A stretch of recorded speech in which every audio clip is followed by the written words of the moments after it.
saya akan menjelaskan tentang pertumbuhan dan perkembangan tumbuhan. Jadi pertumbuhan adalah proses di mana proses bertambahnya ukuran dan massa tumbuhan yang bersifat kuantitatif atau bisa diukur.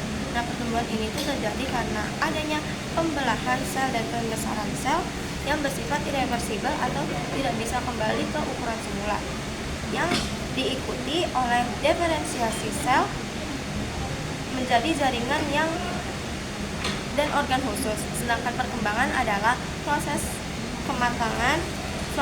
menuju kematangan fungsi tumbuhan yang bersifat kualitatif atau tidak bisa diukur dengan angka, dimulai dari embrio, lalu perkecambahan, pertumbuhan primer dan sekunder, hingga pembungaan dan pembentukan buah. Nah, yang didorong oleh hormon dan dipengaruhi oleh lingkungan. Tidak dulu.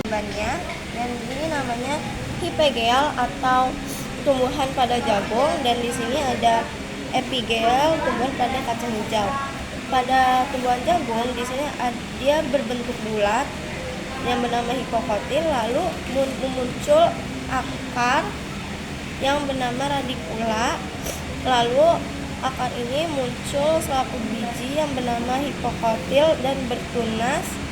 Lalu di sini namanya kotiledon. Setelah itu kotiledon akan berbentuk daun sejati dan lalu menjadi pohon jagung. Sedangkan yang kacang hijau ini berbentuk bulat atau agak lonjong, lalu muncul akar yang bernama hipokotil, lalu akarnya memanjang yang bernama epikotil. Lalu di sini sudah jadi tumbuhan kacang hijau yang bernama kotiledon dan hipokotil. Terima kasih. Assalamualaikum warahmatullahi wabarakatuh. Di sini saya Nurahayati Fadlia akan menjelaskan apa itu perkecambahan. Definisi perkecambahan itu ada proses di mana biji mulai tumbuh menjadi tumbuhan yang baru. Nah, setelah melewati masa dormansi, proses ini dimulai ketika biji menyerap air sehingga kulitnya melunak dan embrio mulai aktif. Nah, tumbuhan yang ditandai dengan adanya radikula yaitu calon akar dan tunas dan pluma itu calon tunas, dan di sini ada dua perkecambahan yaitu ada epigel dan hipogel. Di sini epigel itu dari kacang hijau. Nah, di sini kacang hijau itu agak lonjong dan dia menjadi calon akar yaitu radikula, dan di sini dia sudah berakar yaitu hipokotil dan sudah bertunas yaitu kotidon, dan sudah menjadi tumbuhan kacang hijau yaitu epikotil. Dan di sini ada jagung.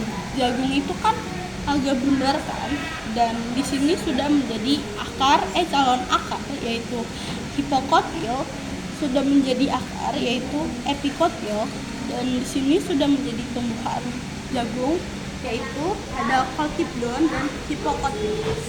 Sekian, terima kasih. Assalamualaikum warahmatullahi wabarakatuh. Saya Nurmina Firdasawali dari kelas 12E akan menjelaskan tentang perbedaan antara pertumbuhan primer dan pertumbuhan sekunder. Jadi pertumbuhan primer itu terjadi karena aktivitas mertipankula itu ujung batang atau akar batang menambah panjang. Sedangkan pertumbuhan sekunder terjadi karena aktivitas merustemapatelar menambah diameter pada batang. Perbedaan tumbuhan sekunder dan tumbuhan primer itu adalah pertumbuhan primer itu ujung akar tanaman batang pada kacang hijau, misalnya ujung batang muda dan ujung akar tanaman batang kacang hijau. Sedangkan contoh pertumbuhan sekunder itu batang dan akar pada pertumbuhan berkaryo. Saya akan menjelaskan tentang gambarnya yang kayak gini. Di sini ada daerah pembelahan sel yang berwarna biru itu terdapat pada ujung akar dan dilindungi tudung akar. Yang kedua itu ada daerah kemanjangan sel yang di sebelah sini. Itu sel-sel pada daerah ini mengalami penambahan volume, dan daerah ketiga itu ada diferensiasi yang di sebelah sini. Itu sel-selnya akan berdiferensiasi membentuk jaringan-jaringan lain. Sudah, terima kasih. Assalamualaikum. Assalamualaikum warahmatullahi wabarakatuh. Saya Adelia ingin menjelaskan faktor internal dari pertumbuhan dan perkembangan. Apa sih faktor internal itu? Yaitu faktor-faktor yang terdapat di dalam tumbuhan itu sendiri, seperti gen dan hormon. Nah, lalu peran gen itu untuk mengatur sifat-sifat keturunan dan mengontrol pembentukan enzim serta protein yang diperlukan. Lalu hormon itu untuk mengatur dan mengkoordinasikan pertumbuhan dan perkembangan organ-organ di dalam tumbuhan. Lalu di sini ada fungsi hormon-hormon tumbuhan. Yaitu ada yang pertama ada auksin untuk merangsang pemanjangan sel, pembentukan akar lateral dan dominasi apikal. Giberellin itu untuk merangsang pemanjangan batang, perkecambahan biji serta pembentukan bunga dan buah tanpa biji.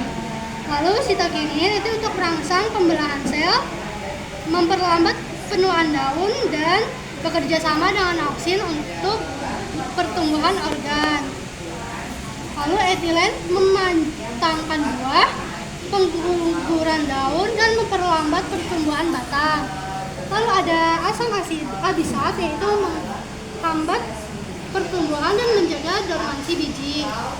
Yaitu yang selanjutnya ada kaolin yang untuk mengatur pembentukan organ tertentu seperti batang, daun, dan buah serta akar. Terus yang terakhir ada asam termalin yang berfungsi untuk membantu proses regenerasi jaringan tumbuhan yang terluka.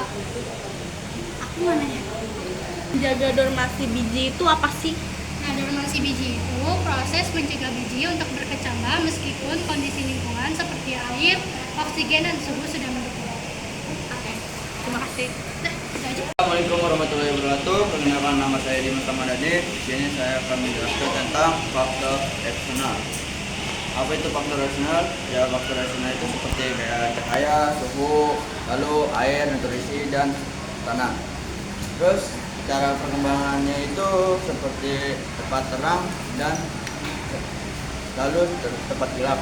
Seperti tepat terang itu yang terkena matahari, lalu kalau tepat gelap itu seperti tidak terkena matahari atau di malam hari. Terus apa perbedaannya tepat terang dengan tepat gelap? Tepat terang itu lebih cepat daripada tepat gelap secara pertumbuhannya dan lebih hijau daunnya. Lalu kalau tepat gelap itu lebih lama cara perkembangannya daripada di tepat terang, dan juga daunnya lebih mengecut dan juga mencari sumber daya cahaya. Lalu jelaskan perbedaan peran makronutrien dan menjelaskan bagaimana perkembangannya. Makronutrien itu jumlahnya itu dibantukan dalam sumber besar, lalu perannya itu menyusun utama sel dan sumber energi. Lalu makronutrien itu jumlahnya juga dibutuhkan dalam jumlah kecil. Habis itu perannya itu beberapa sebagai kualitas dan faktor-faktor dalam berbagai reaksi animionik. Sekian dari saya. Wassalamualaikum warahmatullahi wabarakatuh.